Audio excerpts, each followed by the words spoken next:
I am no mother, but I was raised by a great one, and I have seen the work that goes into raising a child. So I feel justified in speaking about what it means to be a mother. This is the story of Nikki's motherhood, as told by me, her husband. Only a few years into our marriage, we started looking forward to adding kids to our family. We always assumed it would be easy just based on the things we were told in health class. Turns out it's no easy feat. We tried for over a year before finally we got the news that Nikki was going to be a mother. The excitement quickly faded when a few weeks later we learned we would never get to meet our sweet baby Bryden. Although she wouldn't get a chance to hold her own child for another 7 years, I would never take away her title of mother. From the very first day she learned that she was pregnant, she has been a mother. She took care of our baby to the best of her ability until the last moment when we had to say goodbye. We wrote a prayer for Bryden and we sealed it in a bottle. That was just one more step in Nikki's journey to be the best mother she could be. For the next 7 years, we did some on-again, off-again trying. At some point, we kind of gave up thinking we would even be able to have kids. Until the doctor's visit revealed that she had polyps, and that could be the cause of all of our problems. Turns out it most likely was, because a few months after having them removed, we found out she was pregnant.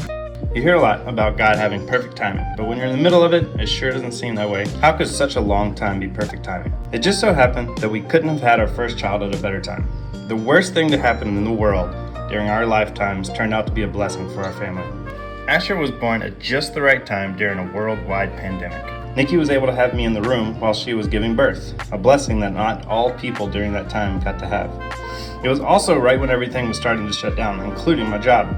For the first 8 months of Asher's life, I had the privilege of staying home and watching Nikki become a mother to our child. I did what I could to help. For the first 2 months, Nikki never had to change a diaper. I woke up with her for all the nighttime feedings. As far as I was concerned, I was the greatest father to have ever lived, but it still doesn't compare to the life of a mother. I held a few bottles, but she was producing food for our child. I changed a few diapers, but she was setting up doctor's visits and filling out paperwork. I was a master at swaddling, but she was planning his future. The first year of Asher's life had some hard times. He had severe acid reflux that made us think he was having seizures, and a heart condition that made us think that he was dying. I was a complete mess at the hospital, but Nikki kept it together. She talked to the doctors, made a plan. She took him to all the doctor's visits and kept up with his medicine schedule. She even had to do research to find a pharmacy that would make the specific type of medicine.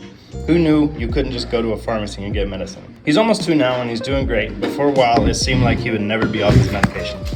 If all Nikki did was feed him, change him, clothe him, keep up with his medicine schedule, and take him to every appointment, that would be enough for me to give her the world's best mom mug.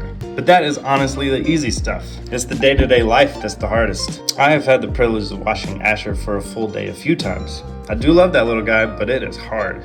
Nikki does her best to wake up before Asher, so she can have a few moments to herself before she has to make breakfast that Asher isn't going to eat, change his diaper and put on some clean clothes for the day that he will get dirty before breakfast is over. Then she has to endure countless hours of Cocomelon, crying over his lost blue toy, and his unquenchable desire to do something different.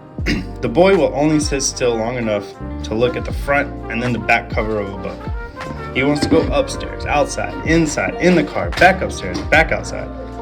He at least does take a nap most days, which gives Nikki just enough time to do some laundry and then maybe the dishes. But as soon as he wakes up, she's back to teaching and showing and training him how to be a human. Anytime I watch Asher, I have the best time, but I'm also constantly thinking, when is Nikki going to be back to help take care of him? Day after day, cleaning, feeding, playing, cleaning, teaching, reading, cleaning, singing, tickling, laughing, cuddling, cleaning, and loving. I am no mother, but I know that Nikki is a great one.